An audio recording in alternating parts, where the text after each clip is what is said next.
मैं मोनिका अग्रवाल MS जैन कन्या पाठशाला से हूँ।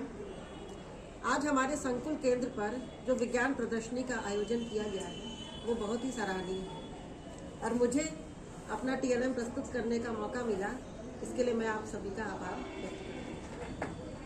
जैसा कि हम जानते हैं कि पौधे हमारे जीवन का महत्वपूर्ण अंग है। पौधे के बिना तो हम जीवन की कल्पना ही नहीं कर सकते। पौधे हमारे खाद्य श्रृंखला की सबसे महत्वपूर्ण कड़ी है, जो इसी पर पौधे पर ही हमारे हर्बीवोरस, कार्निवोरस, ओमनीवोरस सब डायरेक्टली या इनडायरेक्टली सब पौधे पर ही डिपेंड है। जिस प्रकार हमारे बॉडी में विभिन्न ऑर्गन्स होते हैं, उसी प्रकार प्लांट में भी डिफरेंट ऑर्गन्स होते हैं। आज मैंने अपने TLM में पार्ट्स ऑफ प्लांट्स को दर्शाया है। प्लांट्स में दो महत्वपूर्ण भाग होते हैं। पहला रूट यानी कि जड़, और दूसरा प्ररोह तंत्र यानी कि शूट्स। रूट्स जो है पौधे के निचले हिस्से से निकलती है और जमीन के अंदर रहती है।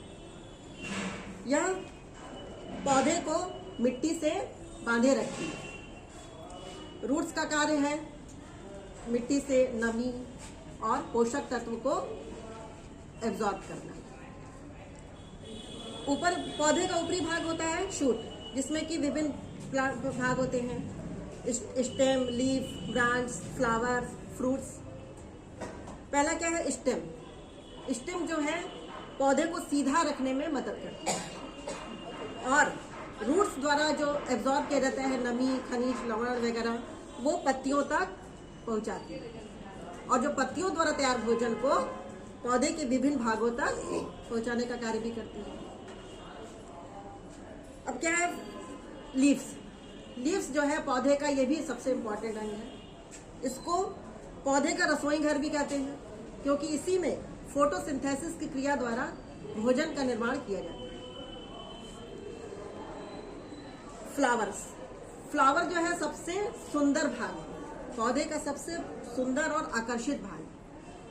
कीट जो है फ्लावर्स की सुंदरता से और सुगंध से आकर्षित होकर इस पर बैठते हैं, जिससे क्या होता है पॉलिनेशन होता है। पॉलिनेशन से ही फर्टिलाइजेशन होता है। तो इस प्रकार फ्लावर जो है फर्टिलाइजेशन की क्रिया द्वारा क्या निर्माण करते हैं, फ्रूट्स बनता है। फ्रूट्स पौधे का खाद्य भाग जिसको हम लोग खाते हैं। इसके अंदर बीज होते हैं। कुछ फल एक बीजी होते हैं और कुछ बहुबीजी होते हैं। इसी बीज का फिर डिस्पर्सल होता है कीटों द्वारा, वायु द्वारा, जल द्वारा, और फिर इसी डिस्पर्सल के द्वारा फिर अन्य नए पौधे का निर्माण। अंत में मैं यही कहना चाहती हूँ कि इस मदर अर्थ के संचालन में पौधे की अहम और अटूट भूमिका है। इसके बिना लाइफ इम्पॉसिबल है।